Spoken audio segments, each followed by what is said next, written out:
오늘 제가 가지고 온 주제는 읽기 좋은 글쓰기입니다. 오늘도 제가 지난 세미나를 제가 읽은 책의 내용을 공연식으로 진행을 했었는데 오늘도 그렇게 진행될 예정이고요. 발표 내용은 글의 구조, 문체, 가독성 이렇게 세 부분으로 나뉘어져 있습니다. 제가 참고한 책은 이제 탄탄한 문장력이라는 책입니다. 책을 가지고 온 이유는 제가 요즘 업무를 하면서 메일을 쓸 일이 좀 여러 번 생겼는데 메일을 쓸 때마다 제가 의도한 게 전달되도록 잘 쓴 게 맞는지 계속 고민을 하게 되더라고요. 이제 글이 길지도 않은 메일 쓰면서 한 줄 쓸 때마다 5분, 10분씩 고민하고 그러는데 이 책이 눈에 띄더라고요. 예전에 어디서 받은 책인데, 바꿔다가 베푸지도 않다가 한 3년만 읽어보고 혹시 업무하실 때나 일상생활에 도움이 되지 않을까 싶어서 책을 주제로 세미나를 준비해봤습니다. 주제에는 무지개 법칙 20이라고 되어 있는데 이걸 전부 다 하기는 어렵고요. 좀 일부만 가져와 봤습니다. 처음으로 글의 구조 파트입니다. 책에서 강조하는 첫 번째 원칙은 이제 두 갈식으로 써라라는 내용입니다. 우리가 평소 주로 읽고 쓰는 글이 거의 다 거의 설명문이죠.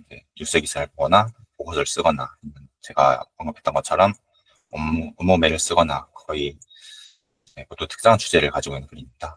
이런 설명문은 그런 주제를 이름 그대로 설명하거나 요약하기 위한 그런 글이죠. 그렇기 때문에 그 주제를 맨 앞에 적어서 읽는 사람한테 인식시킬 필요가 있습니다. 그렇지 않으면 읽는 사람이 이 사람이 무슨 말을 하고 싶은 건지 잘 이해하기 어렵게 될 수도 있고, 이제 주제를 깃반치하기 위해 쓴 글귀들을 주제를 모르는 상태로 읽으면 잘 와닿지도 않게 되죠. 그래서 작가는 주제를 먼저 쓰라고 이렇게 강조를 하고 있습니다. 한번 예를 들어보겠습니다. 제가 찾아본 전자신문 기사인데요. 좀 아무래도 기사들이 죄다 정치적인 것들이 많아서 논란이 없을 만한 걸 찾아보느라 좀 애를 먹었습니다. 아무튼 기사를 보시면은 제목도 그렇고 본문도 무슨 말 하고 싶은지 첫 문장에 바로 박아두었죠. 키오스크들이 고령자나 장애인이 사용하기에 불편하다는 내용입니다. 기자의 의도를 머릿속에 입력해놓고 기사를 읽기 시작하기 때문에 각 문장을 기자가 왜 썼는지 이해하면서 읽을 수 있게 되죠. 만약 이렇게 주제를 밝히는 문단을 빼버리게 되면 읽는 사람이 의도를 이해하기 어려워지게 됩니다. 그래서 이거는 원래 있던 글에서 일부를 그냥 빼버린 거라서 그렇게 좋은 예시는 아닌 것 같긴 한데요. 그래도 읽는 사람들이 어떤 느낌을 읽게 된다 정도로만 알아주시면 좋을 것 같습니다. 다음은 비슷한 내용끼리 묻는 것입니다. 작가가 한 비유로는 글을 뒤죽박죽 섞어놓는 것을 동물원 요리에 온갖 동물들을 섞어놓는 것으로 비유를 했어요. 이렇게 되면은 동물들끼리 막 공격하면서 위험해지고 관람객들도 원하는 동물을 보기 어렵겠죠. 글도 마찬가지로 막 섞여 있으면은 문장 하나하나가 의도하는 바를 이해하기 어렵게 되고 읽기에도 불편해지게 됩니다. 보통 여러 가지 대상을 두고 비교할 때 글이 이렇게 되는 경우가 많은 것 같아요. 예를 들어서 A는 이렇고 B는 이렇다. A는 이런 부분에서 이러는데 B는 그 부분에서 저렇다. 이런 식으로 왔다 갔다 하게 되면은 읽는 사람은 머릿속에 A가 들어갔다, B가 들어갔다 이렇게 왔다 갔다 하게 되죠. 컴퓨터가 컨텍스트 스위칭이 자주 일어나면은 성능이 많이 떨어지지 사람 머리도 똑같다고 생각합니다. 한 대상에 대해서 쭉 얘기하고 그 얘기가 끝나면은 다음 대상으로 넘어가는 게 이해하기 더 좋을 것 같습니다. 다음으로는 이제 문체 파트입니다. 많이들 궁금하실 것 같은데 문장이 길어지면 읽기가 되게 힘들어집니다. 사람 머릿속 북어에는 한계가 있기 때문에 적절한 곳에서 끊어줘야지 이해하기가 쉬워집니다. 그렇다고 너무 짧게 쓰면은 글이 좀 완성도가 없어 보일 수가 있어요. 뭐든지 적당한 게 좋지만 그 적당한 걸 찾는 게 가장 어렵죠. 그건 그냥 경험으로 알 수밖에 없을 것 같습니다. 아래는 다른 기사를 한번 가져와 봤는데요. 문단 두 개를 제가 한 문장으로 합쳐봤습니다. 한번 쭉 읽어보시면은 이건 제가 썼지만 중간부터는 읽기 싫어지더라고요. 왼쪽 기사처럼 적절한 곳에서 끊어주는 게 중요할 것 같습니다. 다음으로 사람들이 글을 쓸 때 이건 자주 보이는 것 같은데 불필요한 표현을 덧붙이는 경향이 좀 있는 것 같습니다. 저만 해도 이 책에 나열된 중복된 표현 예시들을 쭉 읽어봤는데 그 생각에 이 표현들을 자주 쓰는 것 같더라고요. 또 과제로 레포트 쓰면서 분량 맞추려고 길게 늘려 쓰는 게 습관이 된 게 아닐까 싶긴 한데요. 전 책에 가지지 않은 불필요한 표현들을 이렇게 가져와 봤습니다. 좀 몇 개만 봐도 이런 표현들에 어떤 경향이 있는지 좀 감이 오실 것 같아요. 그대로 한 단어에 이미 있는 의미를 굳이 다른 단어를 붙여서 반복을 하고 있습니다.